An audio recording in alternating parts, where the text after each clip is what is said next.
Kalau mengatasnamakan Khol Malang, itu mohon maaf kami sebagai orang Nusantara tidak terima. Karena apa?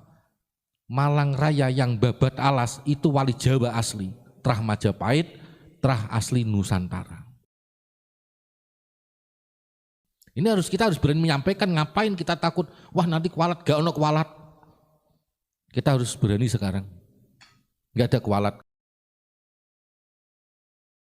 Sekarang para imigran, antek-antek Belanda yang dulu ibarat menjajah di Indonesia, sekarang penerusnya malah mengobok-ngobok NU dan sampai mau menguasai NU. Yang paling ironis, masuk dan nyusup di tubuh pengurus NU. Ketemunya di mana ini? Alhamdulillah saya tertarik bahas ini ya, karena ini kaitannya dengan Nusantara. Satu. Kalau zaman kerajaan, itu tidak semua berada di keraton. Ada yang di keraton, ada yang di luar. Contoh, karena kemarin ini kita bahas termasuk tentang Pangeran Diponegoro. Mohon maaf, karena leluhur saya juga ikut berjuang waktu zaman Pangeran Diponegoro dahulu adalah seorang adipati Tuban. Ketika waktu zaman perjuangan itu sampai hijrahlah di Kabupaten Pati, Jawa Tengah. Beliau rela mengorbankan jabatan, mengorbankan kekuasaan, mengorbankan jiwa raganya, hartanya, demi cinta tanah air, demi kemerdekaan Negara Kesatuan Republik Indonesia. Akhirnya pindahlah ke Pati. Ini kalau penjenengan ingin tahu sejarah, itu ada 9 nama dipo, kalau sekarang mungkin jenderal ya, 9 dipo, makanya ada Dipo Leksono, ada nama mbah saya namanya Dipo Wirokusumo, karena Mbah Dipo Wirokusumo dan Mbah Dipo Leksono itu pisanan. Lah, disitulah yang akhirnya karena trah dari kerajaan, trah daripada Wali Songo, akhirnya hijrah menjadi petani babat alas di daerah pelosok. Makanya banyak trah Wali Songo dan trah kerajaan ini ada banyak yang berbagai profesi, mohon maaf. Ada yang menjadi guru, ada yang menjadi ustadz, ada yang menjadi kiai, ada yang menjadi pedagang, ada yang menjadi petani, nelayan dan lain sebagainya. Tetapi yang perlu diketahui, di Jawa, di Nusantara ada filosofi trahing kusumo rembesing madu. Tetap ada trah yang akan meneruskan perjuangan leluhur. Ini yang perlu diketahui. Ketika saat ini banyak fenomena yang terjadi, dan ini sebenarnya terjadi sudah lama ya. Bahkan tadi saya lihat di YouTube ada yang komen, leluhur saya di petilasannya yang ada di Tulungagung, namanya Pangeran Benowo, itu bisa dirubah menjadi Al-Muhdor. Ini ketemunya di mana? Kapan Habib datang ke Indonesia? Kok bisa-bisanya merubah menjadi Al-Muhdor, As-Segaf, Al-Idrus, bin Yahya dan seterusnya? Jelas saya sebagai trah Nusantara, saya tidak terima dengan adanya pembelokan sejarah yang betul-betul terstruktur dan sistematis di setiap daerah sampai pelosok-pelosok. Ini naudzubillah bin dzalik. Karena apa? Ada juga yang di Pati itu semasa dengan Syekh Jumadil Kubro, namanya Syekh Maulana Makdum, itu di Kelurahan Paringan Pati. Itu juga diba'alawikan. Kemarin di Banjarnegara, Ki Ageng Penjawi Pati, itu petilasan yang di sana, itu juga diba'alawikan. Ki Ageng Juru Mertani juga kemarin diganti Al-Idrus kalau nggak salah. Sampai di Boyolali, sampai di Wonosobo. Lah ketemunya ini di mana?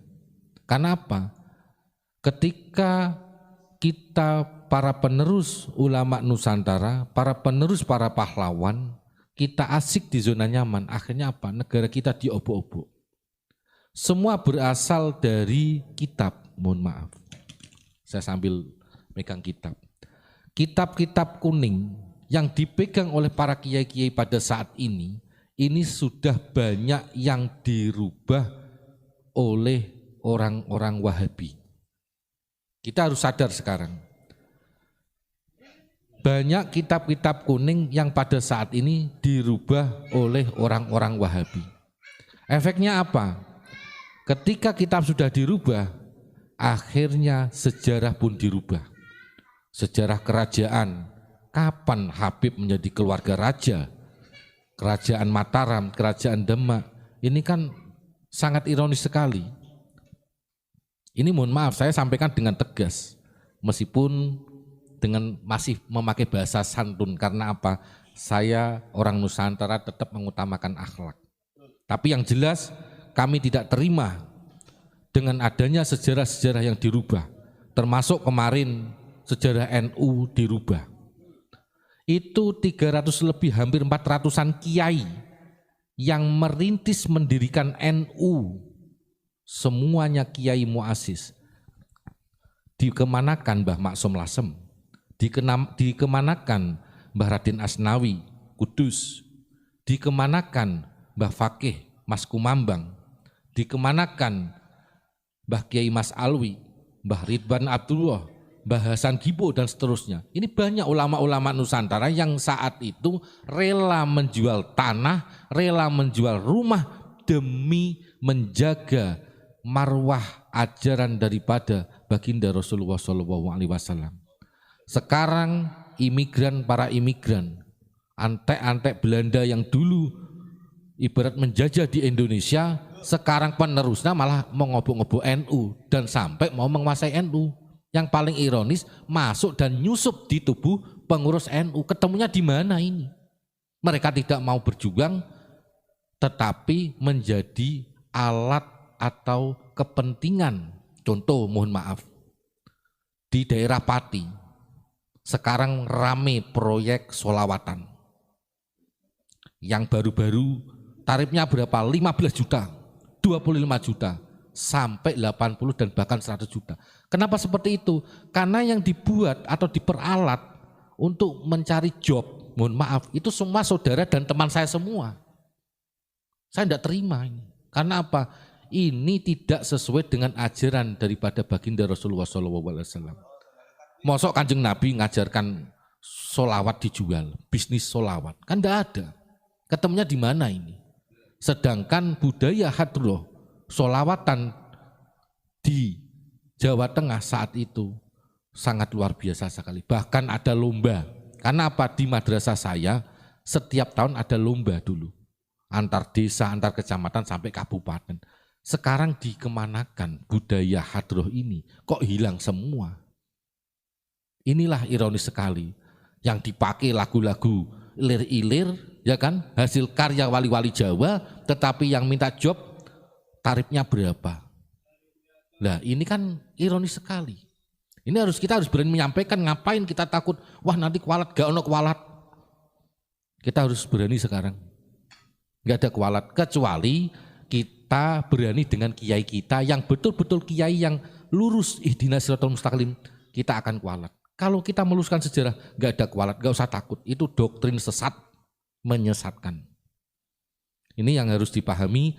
Semoga penjelasan semua yang sudah kemakan doktrin, yang sudah hatinya buta atau berpaling daripada hidayah Allah, monggo jenengan segera bertobat sebelum ajal kematian datang. Eman-eman. Karena apa? Hidup hanya sekali, jangan sampai jenengan nanti ketika mati sakaratul maut dihajar sama Munkar Nakir gara-gara jenengan sudah mengkhianati leluhur jenengan sendiri. Ketika leluhur para wali-wali Jawa difitnah, dijatuhkan, ditiadakan. Contoh, ini mohon maaf Ustaz Tobat ya. Besok Sabtu Minggu, ini kan ada Khol Malang, ya kan? Bahasanya mereka ada Khol Malang yang akan mengadakan Khol Habib Abdul Qadir Bil Faqih dan Habib Abdullah Bil Faqih. Saya tidak melarang mengadakan Khol siapapun mangga, tapi jangan mengatasnamakan Malang, mohon maaf. Karena apa? Malang Raya yang babat alas itu adalah Ki Ageng Kyai Gribik. Beliau Trah Majapahit masih keponakan daripada Sunan Kalijaga. Sekaligus beliau adalah murid Sunan Kalijaga. Ki Ageng Kyai Gribik, mohon maaf, ini harus diluruskan. Kalau mengatasnamakan Khol Malang itu, mohon maaf, kami sebagai orang Nusantara tidak terima. Karena apa? Malang Raya yang babat alas itu wali Jawa asli, Trah Majapahit, trah asli Nusantara. Kenapa ditenggelamkan? Malang Raya itu luas. Kalau yang di Batu Malang itu putri Mbah Sambu Lasem. Mbah Sambu adalah cucu daripada Joko Tingkir, putranya Pangeran Benowo. Ini mohon maaf, saya hanya meluruskan sejarah, tidak ada kepentingan sama sekali, tidak ada urusan politik, pilpres ataupun partai. Tetapi ini adalah harga diri Nusantara yang pada saat ini sudah diinjak-injak oleh orang-orang yang